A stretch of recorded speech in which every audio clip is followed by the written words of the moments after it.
इनका सबसे पहला रूप है शैलपुत्री। शैलपुत्री अर्थात पर्वतराज हिमावन की पुत्र। इनका वाहन वृषभ है और इसी कारणवश इन्हें वृषारुधा के नाम से भी जाना जाता है। नवदुर्गा का दूसरा रूप है ब्रह्मचारिणी। ब्रह्म अर्थात तपस्या, चारिणी अर्थात आचरण करने वाली।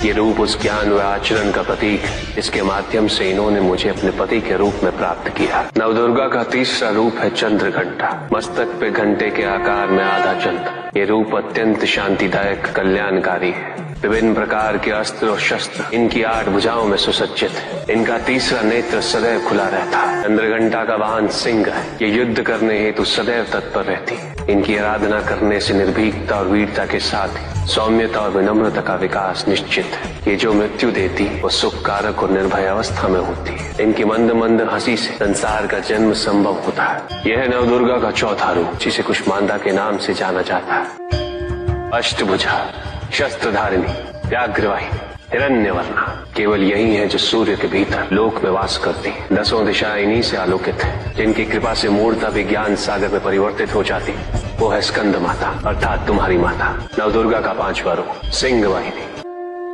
और इनकी उपासना द्वारा मोक्ष का मार्ग सुलभ होता है। जिस रूप में इन्होंने महिषासुर का वध किया वो कात्यायनी कहलाता है। इनकी आराधना करने से अर्थ, धर्म, काम और मोक्ष फलों की प्राप्ति होती है। श्याम रंग, खुले केश, एक हाथ में लोहे का कांटा और एक में खड़ग, जिनका आशीष शुभों का कर्ता और कारक है। ये रूप कालरात्रि रूप कहलाता है। ये अंधकार का विनाश करती हैं। इनकी आराधना करने से असुरी शक्तियां भी भयभीत हो जाती हैं। श्वेत वर्ण, श्वेत वस्त्रों से सुसज्जित, चतुर्भुज, त्रिशूलधारी, तालवाद्य धारण करने वाली ये इस रूप में अपने उपासकों को अभयदान देती। ये इनका महागौरी रूप है। माँ दुर्गा का 9वां रूप सिद्धदात्री कहलाता है। प्रकम्य, अशित्व, अशित्व ये 8 सिद्धियां केवल इन्हीं की कृपा से प्राप्त हो सकती। मेरा अर्धनारीश्वर रूप इनके सिद्धदात्री रूप की ही देन है।